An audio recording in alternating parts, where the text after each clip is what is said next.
Oladele Oladunjoye holds a Master of Laws degree with distinction from the University of Warwick, and he is admitted as a solicitor of the Senior Court of England and Wales. He is an alumnus of the University of Lagos, Nigeria, where he obtained his LLB degree, Bachelor of Laws degree. He is a registered capital market consultant with the Securities and Exchange Commission and has advised on diverse areas of law and notable transactions. Oladele has presented several seminars and training on law, finance, and real estate. He is currently the second vice chairman of the Capital Market Committee of the NBA, SBL, and the honorary vice president of the Warwick University Nigeria Alumni Association. To understand the legal and practical consideration in financing real estate transactions, please put your hands together, ladies and gentlemen, for Oladele Oladunjoye. Not forgetting that what you celebrate, you attract. Can we please give a rousing ovation? TERRApy 3.0, everybody behind, please clap. It's constitutional to clap, come on. You're welcome, you're welcome.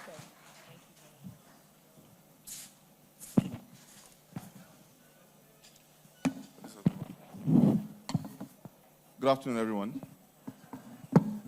I think I'll work with this rather than the other one. Thank you very much for having, I'll just try this, having me here today. Yes. What time's up, actually? My name once again is Oladele Oladunjoye. I'm happy to be here. I thank the company, the MD, and the prior speakers, Mrs. Onieze and Iyore. I'd like to confirm that I'm a hustler, in spite of how everything sounds. Perhaps a corporate hustler, but I'm a hustler nonetheless. I will speak today about legal and practical considerations in financing real estate transactions. I'll try to make it as relatable as possible, and I'll be happy to take any questions subsequently. Can you please have the slides? I have some slides to guide us as we go along. Okay, there we go.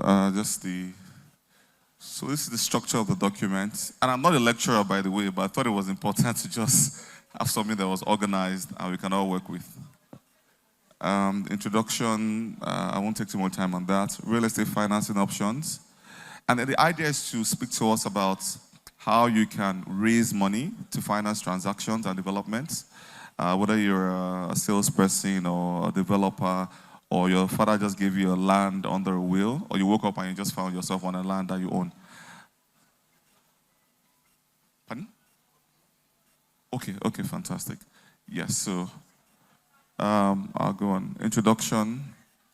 The Nigerian real estate sector, just some background. We know how important it is. I tell everybody, one thing that's common to all of us is real estate.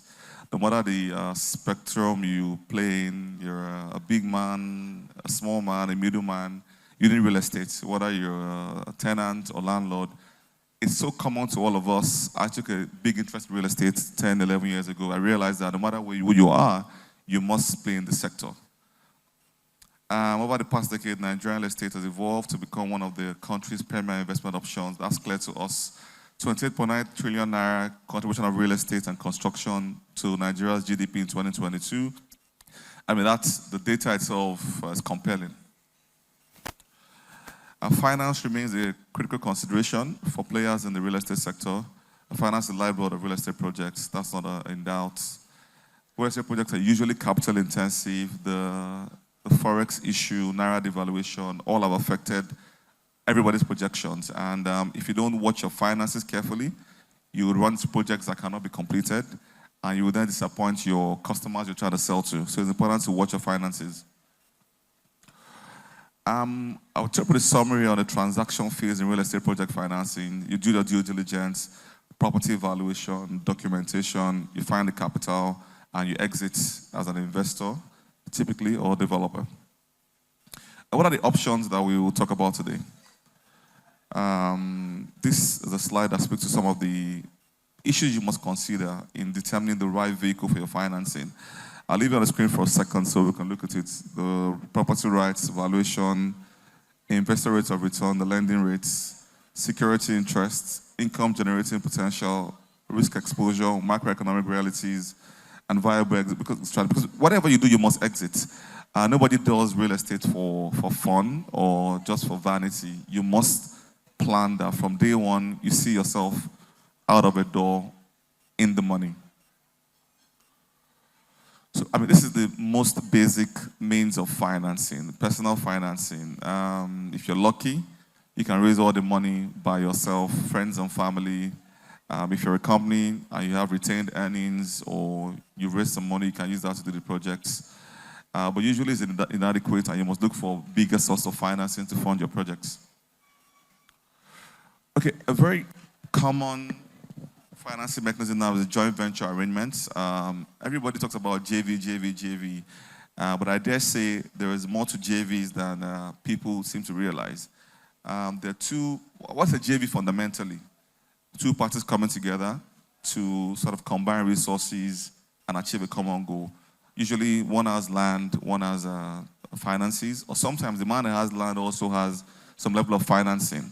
But they need to partner. It's like a marriage. I say to clients, JVs are like marriages. Go into them very carefully because coming out of them are always very difficult. I won't spend too much time on what we've seen, but I'll break down some of the JV intricacies. So two types of JVs. There's incorporated JVs and unincorporated JVs. Again, I don't want to make it sound like a lecture, but I think it's important to point out that in doing JVs, you may set up a company where the landowner and the person with the financing both sit in, and then they use that vehicle to drive the project.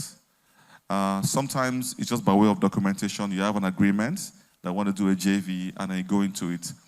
Many times, people argue that there's some level of certainty in having an SPV. That's a special purpose vehicle just for that project. So it's a special purpose vehicle, not motor car. I mean, special purpose company, right? And once you're locked in there, it creates certainty. But the typical problem is about the title. Title sits initially with the developer or one of the partners, and then you have to move that title to the SPV. If you understand the title registration system, it's a very expensive process, and usually the cost outweighs the benefits sometimes. So many parties still settle for unincorporated JVs because it's just more expedient. And if the document is well done, everybody knows where they sit and where they stand. So some documentations that are, should I say, consequential to the JV transactions are the JV agreements, the shareholders agreement, investment agreement, and the rest of them. So we'll spend some more time on that also so it doesn't become too boring, so to speak. Again, another financing, very obvious, is debt. That's what we usually call a loan.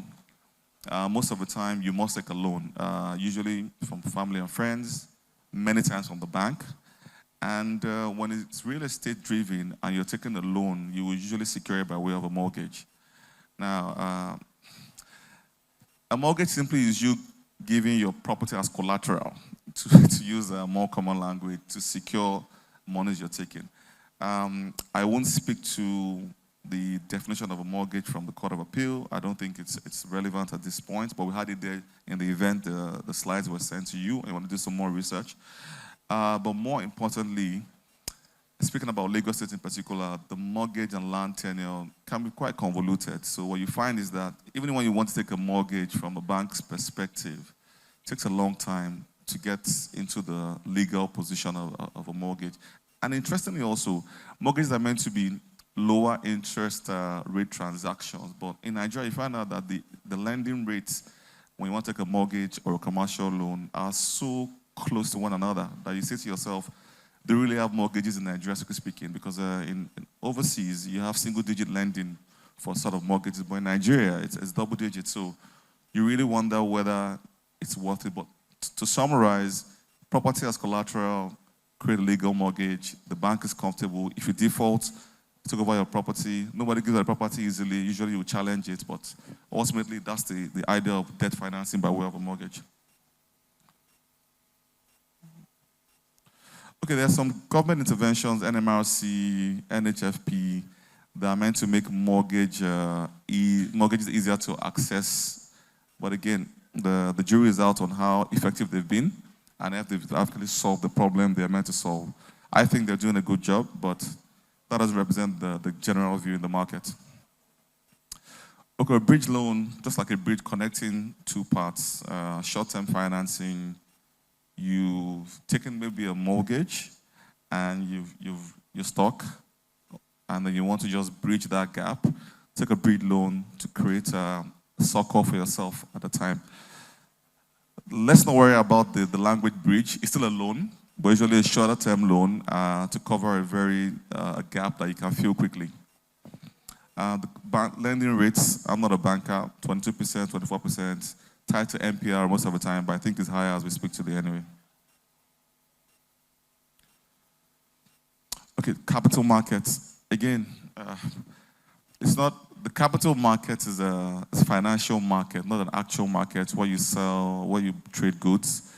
You trade securities on the capital market, but I think it's important to make this point that from the capital market, you're able to raise huge sums of money to finance very capital projects.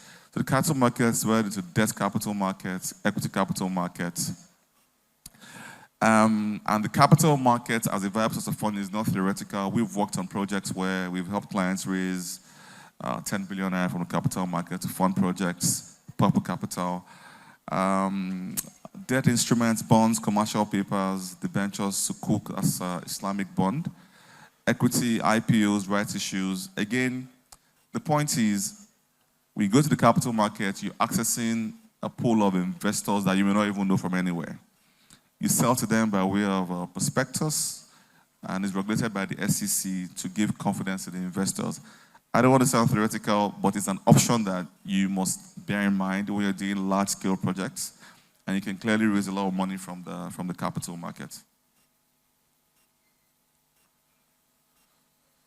Okay, I try to give some context to the capital market talk here. Also mention real estate investment schemes, sukuks. I think the point to note most importantly is that because it's regulated, it might be costly in the short term. You need to have advisors who are certified by the SEC. But think about it, you're able to raise money from the whole of Nigeria or even from abroad without knowing these people personally, relying on trustees or those who are certified to protect the investors and the investment. It is an interesting space to play if you're able to put up the right team and get the structure right. A little bit complicated, but everyone may access it one day, may grow to that level. I'm sure Mr. MD knows about it. Obviously, he's very familiar with this, also Madam. But I thought to mention it because the idea is to stimulate your minds today and let you hear things you may not know about, presumably. And if you know about them, go and sort of research more and be stimulated and be driven to succeed on some of these levels. Okay, again, some breakdown of some sukuk instruments, Ijara, Musharaka. If I stay long on this, I might be told to leave the stage. I'm going to leave this. Even for experts, it can be quite complicated. So again, it's there just for knowledge sharing.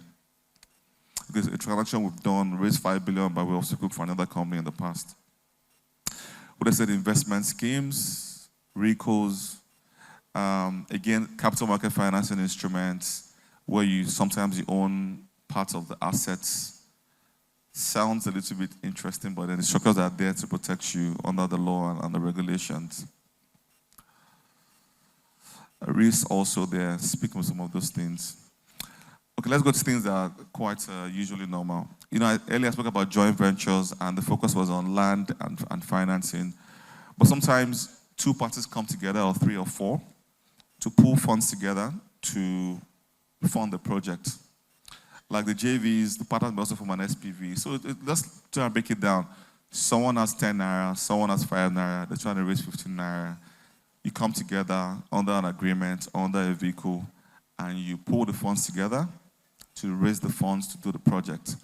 I mean, the key issues will always be, like Madam said earlier, and he said also, integrity. Can people trust you? Can they leave monies with you? It's a very straightforward means of financing, but if you lack integrity and you are not accountable, you may not be able to raise funds in this manner. Of course, in dealing with a third-party developer who has land, you need to document properly, ensure that everybody knows what their rights are, which is an issue. Private equity, Again, private equity speaks to monies raised from private equity firms, venture capitalists who typically would fund projects that they find viable. The key word is that are bankable. That means they run the numbers from the beginning to the end, and they realize that this is something that can work. And obviously, they may fund it. Obviously, with also a clear exit strategy. Okay, so before I go there, I mean, I've spent some time on documentation, legal issues. I hope I've inspired you, not confused you. But again, look, I said to myself, if I came here and said everything you knew already, then what would be the point? So I thought it was important to speak to things you may not know. But let's go to the practical considerations because of time. So in choosing an option, you have to ask yourself, what are your investment objectives? I mean, this is on the screen, you can read it. What are your goals? What are you trying to achieve? If you're trying to do a project that you live in, your objectives are different from one that you want to sell. If you're trying to do a project in a state where you're not familiar with the terrain, objectives are different. So what you're trying to achieve determines the kind of financing you may access. If you're doing a commercial project, you're better off going to the banks and create a mix of debt and equity to fund your project. But if you're doing a very small project, maybe a little office here and there, you can use private funds. You're not trying to make money off it. If you're ever trying to do a project that you want to rent out, you must ask yourself, what are the rental incomes that I can get from this project? If you run the maths and you can never break even after 10, 12 years, then it's not a viable project. And what I find sometimes, people go into these projects for, should I say, to feel among. They don't understand the market. They don't understand the issues. But because Mr. A seems to be succeeding in this sector, Mr. B wants to do it. And like we were told earlier, don't judge a book by its cover. Mr. A's trade secrets may not be known to you. How he sources material may not be known to you. But if you just run into the business because you think everybody makes money from real estate, then you clearly would not succeed. Of course, again, the economic factors. If you were planning for a project now, you must be able to hedge against the FX risk. Because if you run your numbers based on Naira alone, and you're not sophisticated enough to hedge, then you're going to be in trouble. Without a doubt, because clearly the dollar was at a certain price point a couple of months ago. It's now where it is today. We don't know where it's going tomorrow. We're very positive that it will come back down. Many things that go up sometimes in Nigeria don't come down easily or don't come down at all. But with the government in place and the promises they've made, we believe it may come down. But the point being made is that a lot of fixtures and fittings are imported. And you can't avoid it sometimes. It depends on the stage you're playing. If you're doing a project in Lekki, via Ikoyi, you would naturally want to import some of these products. And because they're dollar-based, you must ask yourself, is it a good time to even start a project if you don't have inventory? If you don't have access to foreign finance, if you cannot pull off an LC with your banks, what is the point? Of course, the legal regime is obvious. As simple as it sounds, it can be quite complicated if you're not well guided by people who understand it very carefully. Even from the due diligence itself. I hear people tell me things around governor's consent being tied to. And I say, well, it's not tied to, but look, it gives some level of assurance. What is Omonile tied to? What is excision? What is C of O? Can I have two C of O's? There's so many issues I'm sure my colleague will speak about subsequently, but you can't just presume you can walk into that space without guidance and succeed. Because many things people who are uneducated speak about are not factual or correct, but they're able to make noise about it. And because the world is so accessible via social media, everybody believes what they read. But if you speak to those who understand the market, you realize that many things are not correct. And just be careful. I don't want to sound pessimistic, but get a lawyer on board if you can, someone who understands the market. Let them guide you from the very day you think about the property. Before you even go to inspect it, go with a lawyer. And again, surveyors are not lawyers. Lawyers are not surveyors. Just put that on the table. So the sort of knowledge you get from a lawyer is not the one you get from a surveyor or with due respect, an agent who is passionate and understands the market. If you don't, then, I wish you good luck. Then again, critical thing, how do you exit? We're all here to learn how to do business and make money and succeed. Even from an agent's perspective, like we told earlier, how many units do you have to sell to command the commission? How much commission do you need for the next level in your life?